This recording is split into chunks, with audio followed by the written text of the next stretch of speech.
Hello everyone, I hope आप सभी ने पार्ट 1 देख लिया होगा एंड ये है पार्ट 2 चैप्टर जो कि हमारा क्लास 7th का चल रहा है, chapter number 8 wind, storms and cyclones.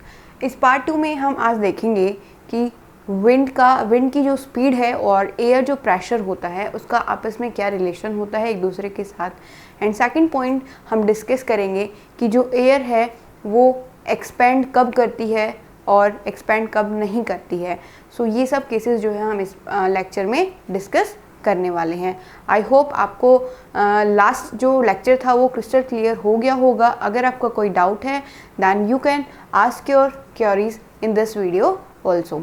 So start करते हैं without wasting any time. So ये है पार्ट 2 भाई, ठीक है। लास्ट वीडियो में मैंने आपको बताया था विंड क्या होती है। विंड होती है चलती हुई हवा, बहती हुई हवा को ही हम क्या बोलते हैं, विंड बोलते हैं। Moving air is known as wind, ठीक है।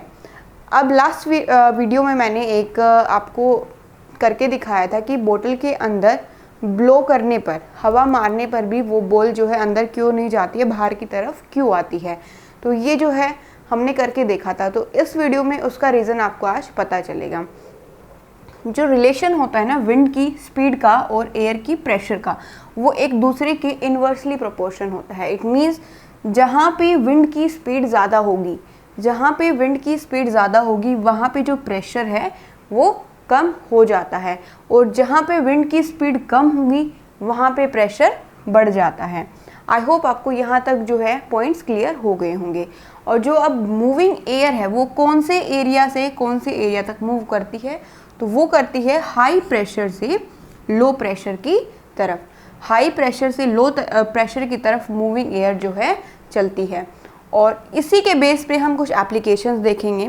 फॉर एग्जांपल बोतल जो हमने ली थी, ठीक है, बोतल में जो बाहर की तरफ हमने ब्लो किया था बोतल में, अब जहाँ पे हम फूंक मारेंगे तो फूंक मारते वक्त बोतल का जो माउथ होता है वहाँ पे स्पीड ज़्यादा होगी विंड की, ठीक है। वहाँ पे विंड की स्पीड ज़्यादा होने की वजह से जो प्रेशर बन जाता है वो हो जाता है बिल्कुल कम।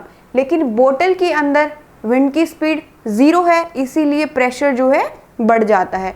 अब बोतल के अंदर प्रेशर बढ़ गया है और बोतल के माउथ में प्रेशर कम है, इसी वजह से वो बॉल अंदर नहीं जाती है, बाहर की तरफ आ जाती है। क्योंकि एयर कैसे मूव करती है, हाई प्रेशर से लो प्रेशर की तरफ। तो बोतल के अंदर कैसा प्रेशर था, हाई प्रेशर था, क्योंकि वहाँ पे जो विंड थी उसकी स्पीड बिल्कुल कम थी। हमारी फूंक जो हम मारी थी हमने, वो सिर्फ माउथ पार्ट पे ही रह जाती है। इस वजह से वो जो बॉल है वो अंदर ना जाके बाहर की तरफ आती है। आई होप आपको ये क्रिस्टल क्लियर हो गया होगा पॉइंट कि आपस में क्या रिलेशन होता है विंड स्पीड की। विंड स्पीड बढ़ेगी तो एयर प्रेशर डिक्रीज होगा, और अगर एयर प्रेशर विंड स्पीड अगर डिक्रीज होगी तो एयर प्रेशर इंक्रीज होगा। तो ये दो केसेस होते हैं। आपको बोतल वाला केस जो है क्लियर हो गया होगा। अब हम नेक्स्ट सेकंड देखते हैं। ये एक्टिविटी है आपकी बुक में कि आपको एक स्टिक लेनी है, उस पर 2 बैलून्स को आप टाई कर सकते हैं, गुब्बारे जो हैं उसको बांध दीजिए और थोड़ा सा स्पेस छोड़ दीजिए।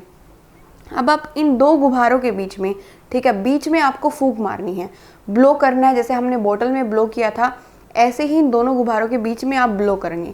अब जहाँ पे इन दोनों गुब्बारे के जो बीच का स्पेस है वहाँ पे विंड की स्पीड बढ़ेगी तो प्रेशर घटेगा, ठीक है। अब प्रेशर जो है इन दोनों के बीच में यहाँ पे डिक्रीज हो गया।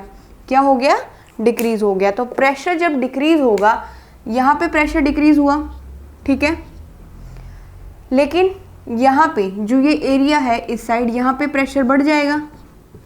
सो इसी वजह से ये दोनों बैलेंस क्या करेंगे, हमारे ब्लो करने पर एक दूसरे के पास आएंगे, एक दूसरे से ऐसे मिलते रहेंगे। जैसे जैसे हम फूंक मारेंगे तो बीच में प्रेशर कम हुआ, यहाँ पे प्रेशर कम हुआ तो यहाँ पे प्रेशर बढ़ जाएगा। अब प्रेशर जो है कैसे मूव करता है, एयर कैसे मूव करती है, हाई प्रेशर से लो प्रेशर। तो ये एक दूसरे की तरफ जो है ऐसे मिलते रहेंगे। तो ये किसकी वजह से होता है, ये होता है विंड स्पीड और एयर प्रेशर की वजह से। आपने यहाँ पे फूंक मारी है तो विंड स्पीड यहाँ पे ज़्यादा है, प्रेशर कम हो जाएगा, और यहाँ पे जो है विंड स्पीड कम है तो प्रेशर बढ़ जाएगा। इसी वजह से एक दूसरे के पास जो है कोलाइड करते रहेंगे। नेक्स्ट एप्लीकेशन, यस, आपने कई बार न्यूज़ में सुना होगा कि जो विंड है, हाई स्पीड जो विंड्स होती हैं, क्या वो किसी बिल्डिंग की छत को उड़ा के लेके जा सकती हैं? Yes, it is possible.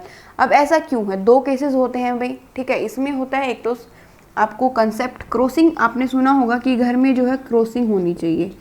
क्या होनी चाहिए? क्रॉसिंग। आज इसका रीज़न आपको पता चलेगा। ये आप देख सकते हैं, ठीक है, मैंने कोशिश की है ड्रॉ करने की। ये एक हट है, ठीक है। अब आंधी तूफान आ रहा है, हट नहीं बोलेंगे, आप इसको बोल सकते हैं ये घर है और इसी शेप में है, ठीक है। और अब आंधी तूफान आ रहा है, आपकी विंडो जो है आपको ओपन करनी चाहिए या फिर क्लोज करनी चाहिए। तो विंडो जो है आपको अपने घर में, विंडो, वेंटिलेटर, ये सब जो है एज अ क्रॉसिंग रखने चाहिए। इसका रीज़न इसके पीछे क्या है? जैसे कि जब हवाएं चलती हैं, तेज़ तेज़ हवाएं चलती हैं, तो विंड स्पीड कैसी होती है? यहाँ पे विंड स्पीड बाहर की तरफ बढ़ जाती है, ठीक है।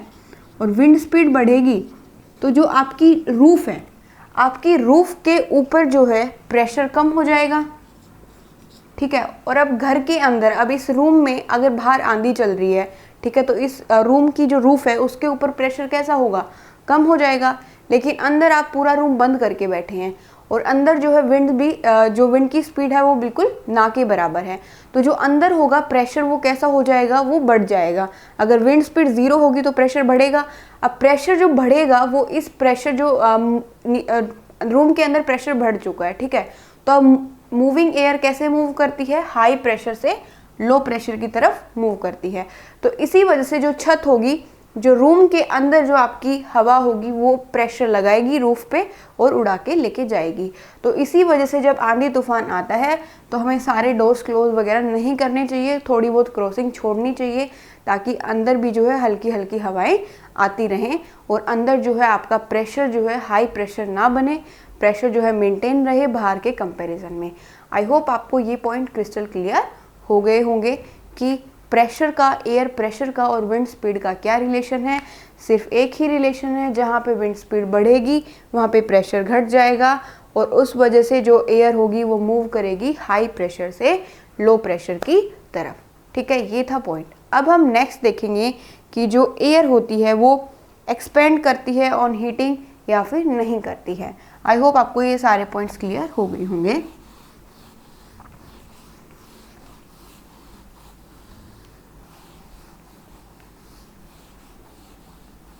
सबसे पहला क्वेश्चन जो बनता है इस चैप्टर में, इस पॉइंट पे जो हम डिस्कस करेंगे, वो आपका बनता है, आप बताइएगा अगर पता है तो, नहीं पता है तो वीडियो को एंड तक ज़रूर देखिएगा। जो धुआं होता है वो ऊपर की तरफ ही क्यों जाता है, ठीक है। और इस कंसेप्ट के थ्रू हम इसको समझेंगे, धुआं हमेशा ऊपर क्यों जाता है। सबसे पहला पॉइंट आता है, एयर एक्सपेंड्स ऑन हीटिंग। कैसे? ये देखो भाई, सबसे पहले जब आप किसी भी चीज़ को हीट करते हैं, ठीक है, वो अपना स्पेस बढ़ा लेता है। और जब कोई चीज़ स्पेस बढ़ाती है, मतलब कि सेम चीज़ जब ज़्यादा स्पेस में आ जाती है तो वो कैसा हो जाता है? वो लाइटर इन हो जाता है, लाइटर हो जाता है नेचर में। सो इसी वजह से जो धुआं होता है ना, धुआं कैसा होता है? गर्म होता है। और कोई भी गर्म हवा जो है एक्सपेंड करती है जल्दी जल्दी, और एक्सपेंड करेगी, अपने आप को फैलाएगी, तो वो हल्की होती जाएगी और हल्की चीज़ हमेशा ऊपर की तरफ जाती है। सो ये था एयर एक्सपेंड्स ऑन हीटिंग में। अब इसमें कुछ एक्टिविटीज़ हैं। फॉर एग्जांपल, आपको एक टेस्ट ट्यूब लेनी है, ठीक है, ये आपकी टेस्ट ट्यूब है यहाँ पे, और इस टेस्ट ट्यूब में आपको एक गुब्बारा जो है ऐसे बांध देना है, ठीक है। अब ये गुब्बारा जब आप इस टेस्ट ट्यूब को हॉट वाटर में रखेंगे, साथ में कोल्ड वाटर में रखने वाले हैं, ठीक है। अब आप इसको हॉट वाटर में रखेंगे, पहले ये गुब्बारा ऐसे था, ठीक है, बिल्कुल ऐसे था, ओके। अब हॉट वाटर में जब आप इसको डालने वाले हैं तो इसकी शेप कैसी हो जाएगी? ये ब्लो कर जाएगा, फूल जाएगा। दूसरी तरफ जब आप इसको अगेन कोल्ड वाटर में रखने वाले हैं तो इसकी शेप कैसी हो जाएगी? ये इन्फ्लेटेड हो जाएगी। तो मतलब कि यहाँ पे जो है गुब्बारा डिफ्लेट हो गया कोल्ड वाटर में, और यहाँ पे जो है गुब्बारा फूल गया। इट मीन्स कि जो हॉट वाटर होता है वहाँ पे एयर जो होती है वो एक्सपेंड करती है, खुद को फैलाती है, और इसी वजह से एक्सपेंड करने की वजह से ये गुब्बारा जो है यहाँ पे फूल गया है। पर जैसे ही आप कोल्ड वाटर में डालते हैं ये एक्सपेंड नहीं करती है। और इसका रीज़न यही है, जो हॉट एयर होती है वो ऊपर की तरफ जाती है, तो टेस्ट ट्यूब में से जब हीट ऊपर की तरफ जाएगी तो ये यहाँ पे फूल जाएगा, और जो ठंडा पानी होगा उसमें हीट ऊपर की तरफ नहीं जाती है। तो ये रीज़न होता है कि ये सब एक्टिविटीज़ में ऐसे रिजल्ट हमें देखने को क्यों मिलते हैं। सो मेन पॉइंट क्या है, एयर जो होती है वो जैसे जैसे गर्म होएगी, हॉट होएगी, तो वो लाइटर होती जाएगी, और लाइटर होती जाएगी तो आसमान में ऊपर की तरफ चलती जाएगी, ठीक है। और जब जो एयर है वो ठंडी होगी, इट मीन्स ठंडी होगी तो वो कम स्पेस लेगी, और कोई चीज़ कम स्पेस लेगी तो वो बाहरी भी होगी, तो ये जो है हैवियर होने वाली है। और जो हैवियर एयर होती है वो हमेशा नीचे की तरफ ट्रेवल करती है। सो ये था मेन इम्पॉर्टेंट पॉइंट कि एयर जो है हीट करने पर एक्सपेंड होती है, ज़्यादा स्पेस लेती है, और जब कोई चीज़ ज़्यादा स्पेस लेगी तो वो लाइटर होती जाएगी, और लाइटर चीज़ जो है हमेशा हवा में ऊपर की तरफ उड़ती है। और यही रीज़न है कि जो हमारा स्मोक है वो ऊपर क्यों जाता है। Why smoke goes up, because जो स्मोक होता है वो कैसी हवा होती है, गर्म हवा होती है। गर्म होगी तो वो क्या करेगी, एक्सपेंड करेगी, और एक्सपेंड करने पर वो लाइटर हो जाएगी, और फिर वो आसमान में ऊपर की तरफ जाने वाली है। आई होप आपको ये लेक्चर जो है क्लियर हो गया होगा। नेक्स्ट पार्ट में हम आगे देखेंगे इसके फर्दर पार्ट्स, जो एक्टिविटीज़ होती है, जो डिज़ास्टर्स होते हैं, नेचुरल डिज़ास्टर, उनको हम स्टडी करने वाले हैं in detail. Thank you for watching the video. Have a good day. Don't forget to like the video, share it among your friends, and yeah, do subscribe.